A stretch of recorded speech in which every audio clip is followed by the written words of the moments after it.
Imagine your greatest strength becoming your downfall, only to be restored in your darkest hour. I'm sure you've felt invincible at times, but what happens when that power is taken away from you? This is Samson's story, and it might just mirror your own struggle. Long after Joshua had taken the children of Israel into the promised land and settled all tribes, Israel was drifting.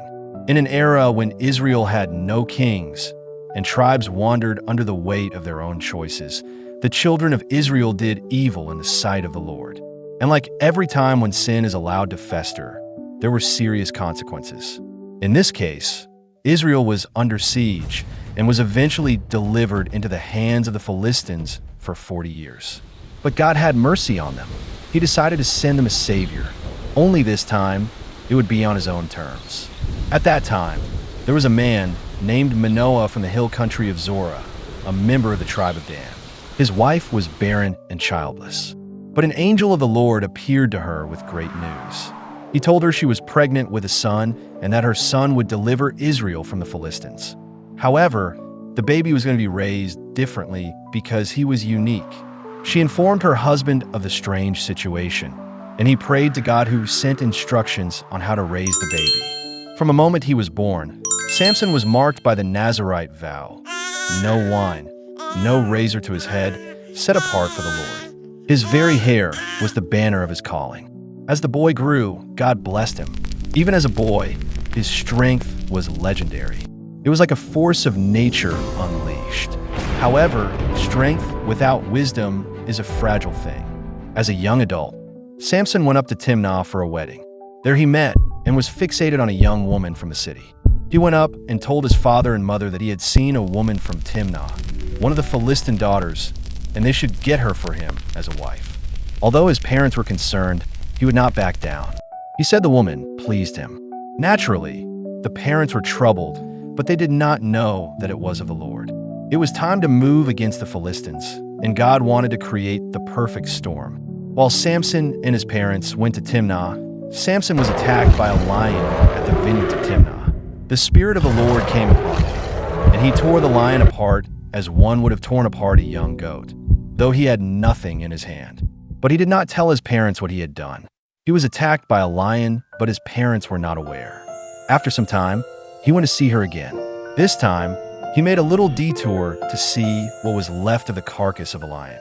And there a wonder, a swarm of bees in the lion's carcass, and honey. He scooped it up in his hands and kept going, eating as he went. When Samson met up with his father and mother, he gave some to them, and they ate. Again, he did not tell them he had scooped out the honey from the lion's carcass. While Samson's dad made arrangements with the Philistines, Samson hung out with the young men. He challenged them with this riddle: out of the eater came something to eat. Out of the strong came something sweet. He wagered 30 linen garments against 30 sets of clothes, certain his secret was safe.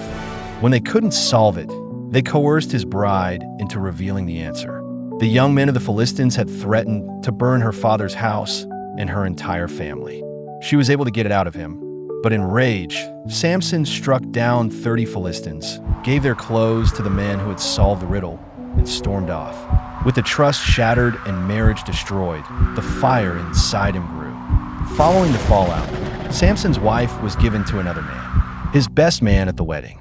When Samson found out, he was outraged. He went out and caught 300 foxes, tied their tails together, lit torches, and set them loose in Philistine fields.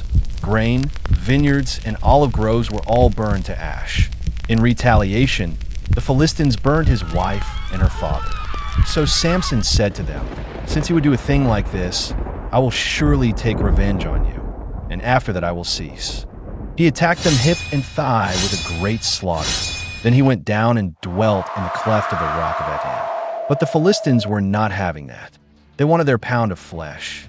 Their forces also came hunting him.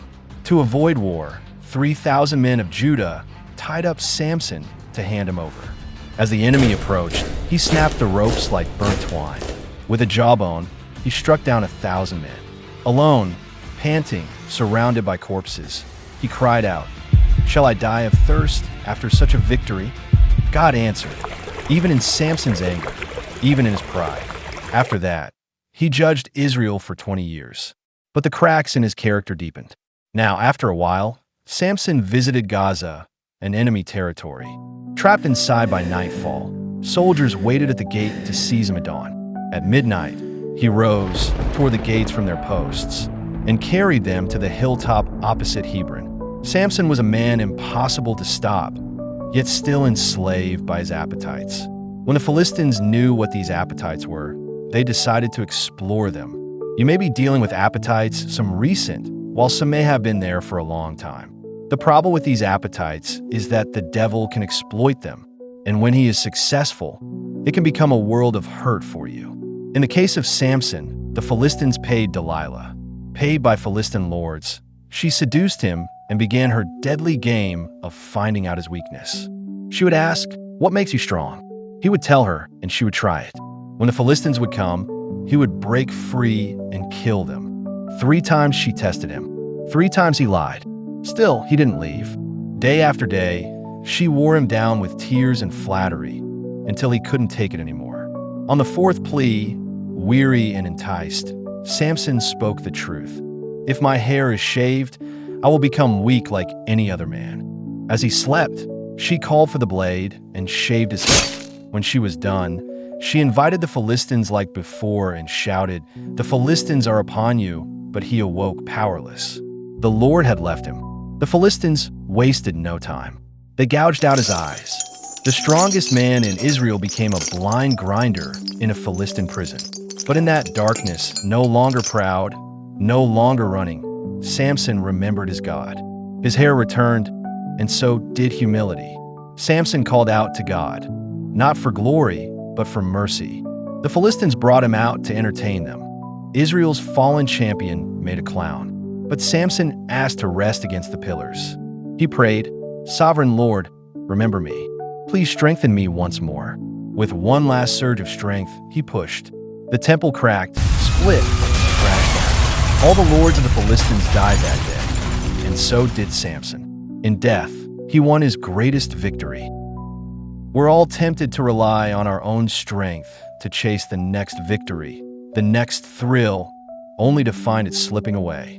Like Samson, we may invite disaster with our choices. Yet the same God who set Samson apart is calling you today. Return to me. I will restore you. True strength isn't in our muscles or our willpower. It's in surrender. In admitting weakness, we open the door for God's power to flow. Your Philistine temple might be a toxic habit, a bitter grudge, or a pride you can't shake. No matter how far you've fallen, He's ready to lift you higher.